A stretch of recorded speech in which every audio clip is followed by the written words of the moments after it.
Statler and Waldorf are currently on vacation, so please enjoy this encore presentation of the last great episode of From the Balcony. Thank you.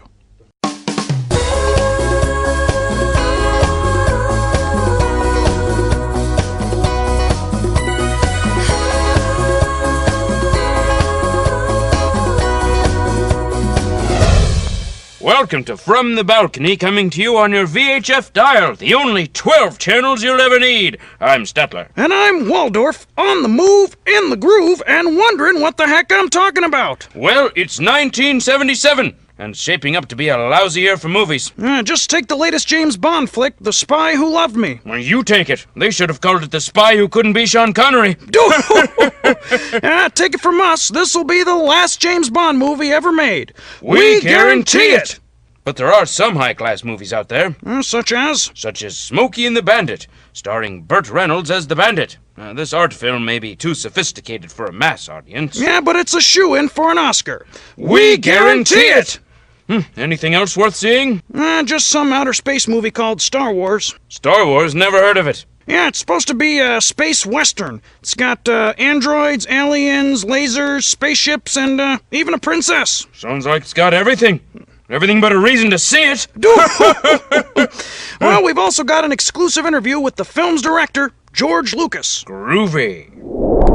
Good evening, I'm Ted Thomas Sr. Tonight, George Lucas, director, Star Wars. Thank you, Ted. It's a pleasure to be here. Now, George, I saw a screening of your little movie, and frankly, it was all nonsense to me. You got a boy on a farm, you got a war in the stars. What's it all about? Well, you see, I was trying to invent a modern mythology. You know, a new type of hero. Yeah, you know what, George? It was totally crazy. Listen, during that impossibly long credit crawl thing at the beginning, you say it's episode 4. What happened to episode 1, 2, and 3? Is that some sort of hippie numbering system? Well, no, I was going to shoot 4 first, and then maybe the next 2, and I'll go back after that. Yeah, that's nuts, George. You made the sequel before you made the actual movie. Well, okay, listen. Modern conventions are very restraining. I just think it's George, important focus. Okay. I'm going to ask you another question, okay? You ready for that? Yeah. You ready? Yeah. Okay. Those two pasty kids who flirt, right? The boy and the girl? Yeah. Clearly brother and sister, Hey, that's a good idea. Yeah, well, listen. Oh, and the tall guy, 7-foot tall guy who can choke people without touching them. Yeah, Darth Vader. Their dad, right? Oh, I'm gonna write that down. That is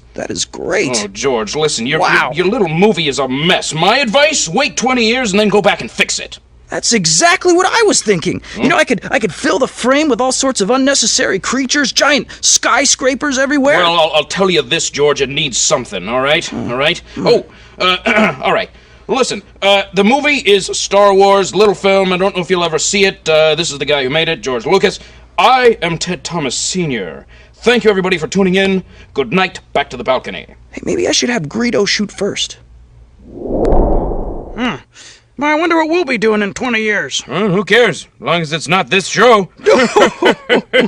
And while we're on the subject of space movies, young director Steven Spielberg is back with Close Encounters of the Third Kind, a movie about aliens making contact with the Earth. Well, I think it's safe to say Spielberg's made his last extraterrestrial movie. We guarantee it! Well, you know, he actually wasn't the first director of Close Encounters. What you talking about, Jive Turkey?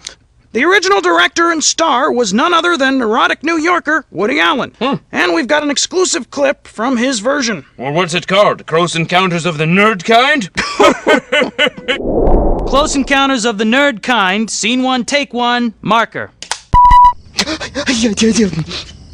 This is terrible. What am I doing here? Last time I had a close encounter like this, it took me 3 months to get rid of the rash. Oh no!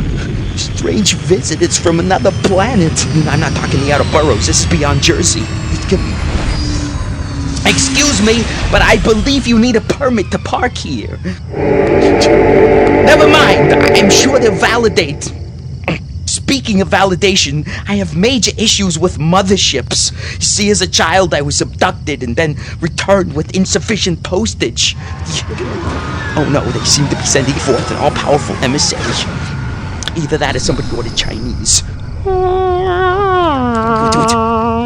Get up, up, sneak up.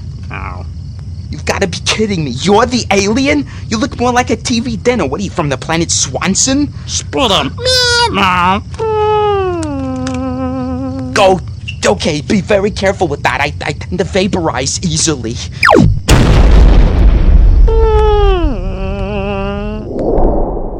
Well, that's everything you wanted to know about miscasting but were afraid to ask? Well, it's almost time for us to boogie down to Funky Town and shake our groove thing. Shake a groove thing? Yeah. But first, it's time for today's Balkanism. Today's balkanism is infatuation.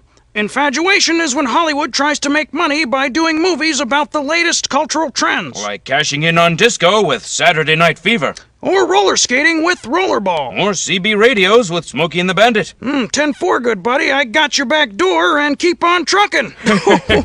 Ooh, play that funky music, white boy. I think it's time for us to get down with our bad selves, huh?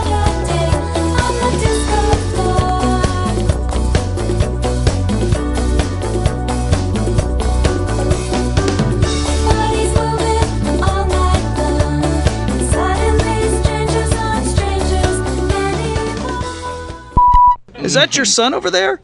Oh, yes, Ted Jr. I'm Ted Thomas. All right, hi, son.